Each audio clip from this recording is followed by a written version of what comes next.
Assalamualaikum warahmatullahi wabarakatuh. Alhamdulillah, alhamdulillahilladzi arsala rasulahu bil huda wa dinil haqqi liyutimma makarimal akhlaq liyuhyina hayatan thayyibatan fiha di dunya wa fil akhirah. Asyhadu an la ilaha illallah wahdahu la syarikalah wa asyhadu anna Muhammadan abduhu wa rasuluh. Allahumma sholli wa sallim wa barik ala Muhammad wa ala alihi wa sahbihi wa mawala amma ba'du.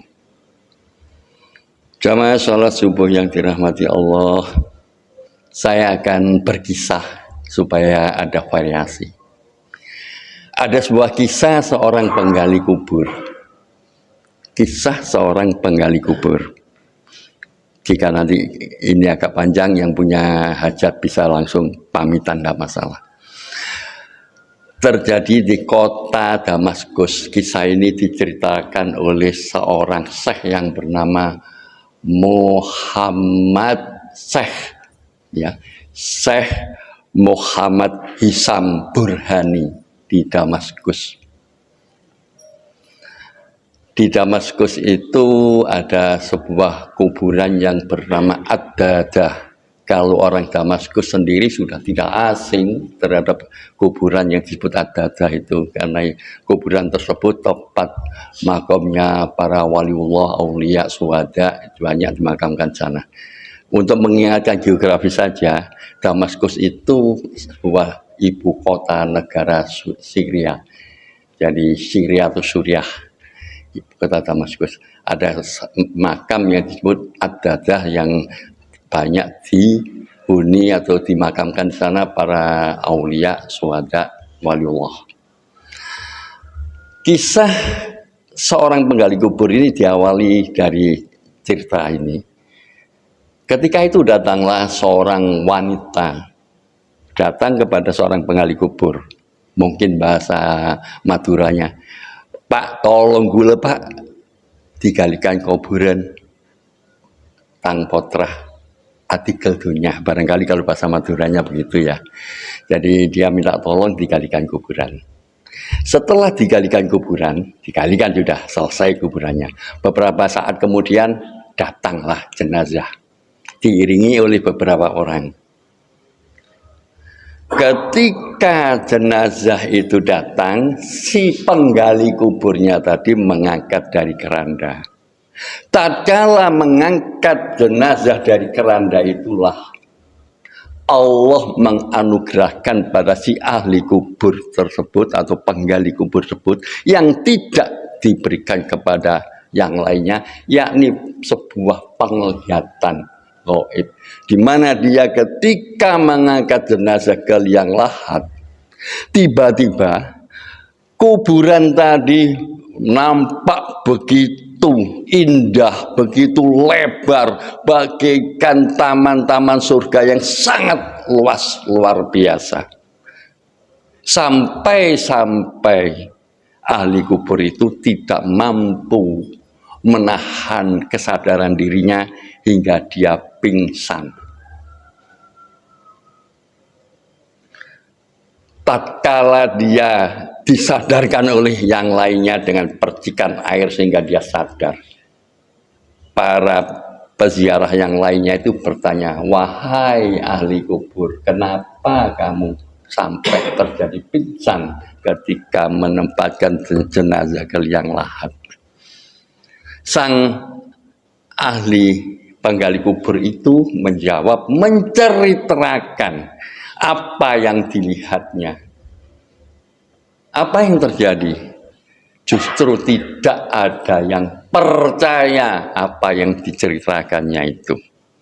Sehingga ahli kubur tadi ada penasaran. Siapa sebenarnya jenazah ini? Begitu mulianya, dimuliakan oleh Allah, sehingga saya tidak pernah mengalami hal demikian. Begitu nampak seperti ini. Dia mencari seorang wanita yang sedang kesusahan yang pesan untuk dikalikan tadi, namun tidak pula ketemu. Waktu sudah berselang lama. Kemudian datang lagi seorang wanita itu kepada ahli kubur. Dia pesan minta dibuatkan lubang untuk memakamkan putranya lagi. Dibuatkanlah. Selesai dibuatkan pemakamannya, datanglah jenazah yang diiringi oleh beberapa. Kasus kedua kali yang terjadi, tatkala mengangkat jenazah, hal serupa terjadi yang dia alami. Mata penglihatan oleh Allah dianugerahi sebuah pandangan mata yang tidak bisa dilihat orang lain. Karena sudah pernah mengalami yang pertama, dia berusaha walaupun dia perasa takjub, kaget, heran, luar biasa, tapi dengan gemetar menahan dirinya tidak sampai pingsan.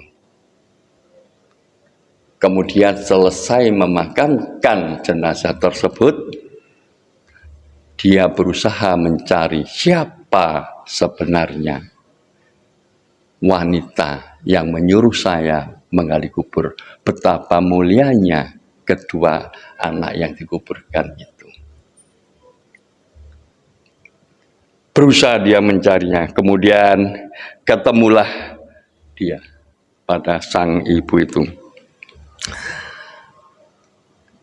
Setelah bertemu kepada sang ibu, si penggali kubur itu bertanya kepada ibu tersebut, "Wahai sang ibu, apakah engkau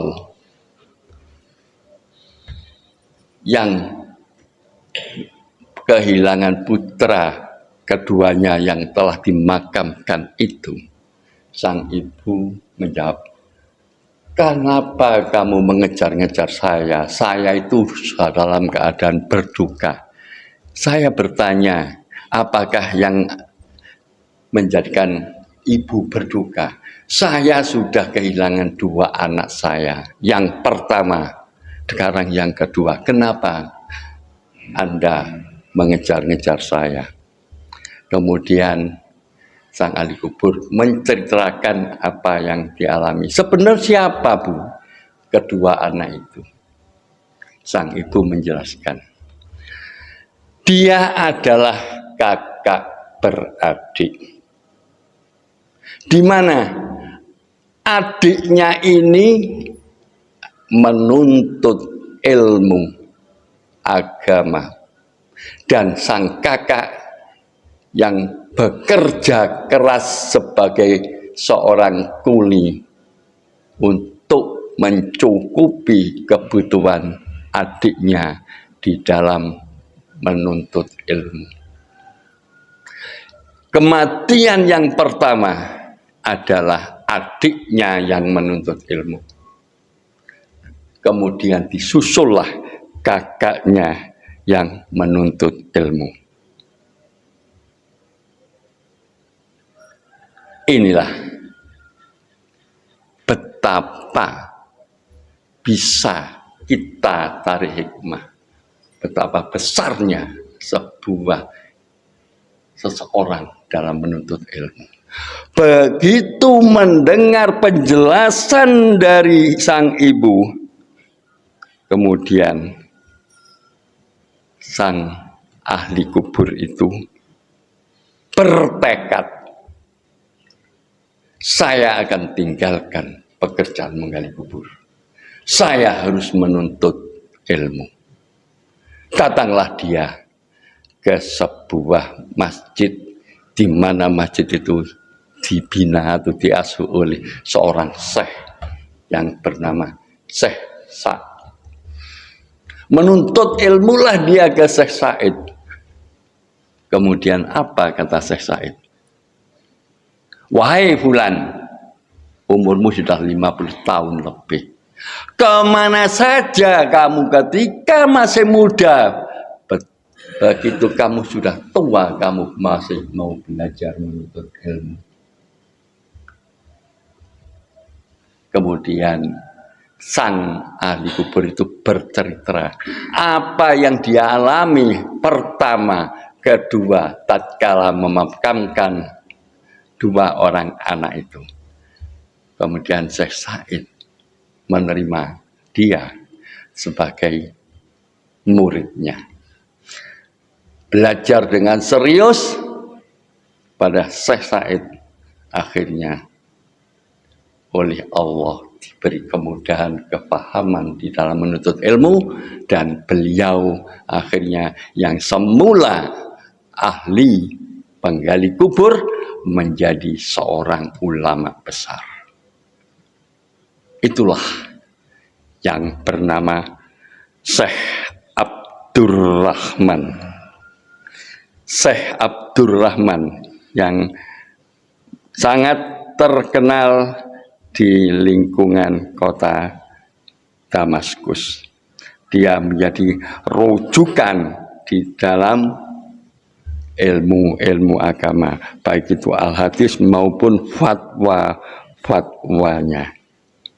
Inilah sebuah kisah yang sangat menarik yang bisa kita ambil hikmahnya. Kemudian kalau kita tarik pelajaran di sini, maka ada sisi yang pertama, bahwa membiayai seseorang untuk menuntut ilmu dan orang yang menuntut ilmu sama-sama dimuliakan oleh Allah. Kemudian kalau kita di dalam menuntut ilmu diniatkan karena mencari ridha Allah, maka Allah akan memudahkan di dalam kita memahami ilmu itu sendiri. Yang ketiga, tidak ada kata terlambat kita di dalam menuntut ilmu. Jangan pernah merasa lupa, sudah tua, kurang daya ingatnya. Kalau Allah sudah memberikan kefakihan kita di dalam mempelajari ilmu agama, maka kita akan dimudahkan. Dan saya akan membacakan sebuah atsar dari sahabat Abu Darda. Kun aliman au muta'allama au mustami'an au muhibbal lahum wala takun khamisa fatahlaka. Jadilah engkau orang berilmu atau orang yang menuntut ilmu atau orang yang mendengarkan ilmu atau orang yang menyukai ilmu, dan janganlah menjadi orang kelima, maka kamu akan celaka. Dan kita perlu memahami sebagaimana hadis Rasulullah Shallallahu Alaihi Wasallam, "Mayyudillaha bihi khairan yufaqqahu fiddin." Barang siapa yang dikehendaki oleh Allah kebaikan, niscaya dia akan memahamkan dalam agama. Dari kisah ini, marilah jamaah yang sekarang yang tersisa ini sudah usianya usia menjelang manula, menjelang tua, jangan pernah merasa sudah tua untuk belajar ilmu. Jadi kita bisa menjadi orang berilmu, bisa suka mendengarkan ilmu, bisa juga membiayai orang-orang berilmu dan suka pada ilmu itu sendiri. Jadi kita mari senantiasa mengembangkan diri, belajar dan belajar sehingga ajal kita dijemput oleh Allah. Dan jangan pernah merasa aku sudah tua, membaca satu halaman sudah ngantuk, mendengarkan tertidur. Gampang, moco ben gak gampang ngantuk, bacalah yang sangat mudah, yang menyenangkan mengawalinya. Naikkan derajatnya pada kualitas-kualitas yang lebih berat, dan hingga akhirnya membaca apapun dalam bentuk apapun tidak pernah ngantuk. Karena itu semua bisa dilawan dengan kemauan. Insya Allah kalau Allah memberikan kemudahan dalam kepahaman mempelajari ilmu, kita akan dimudahkan. Itulah motivasi yang kita berikan. khusus yang tadinya saya akan memberikan lain karena saya lihat jamaahnya sudah seusia saya mayoritasnya, jadi saya memberikan motivasi tentang usia walaupun tua, semangat harus menuntut ilmu sebagai motivasi kita. Billahi taufiq wal hidayah. Assalamualaikum warahmatullahi wabarakatuh.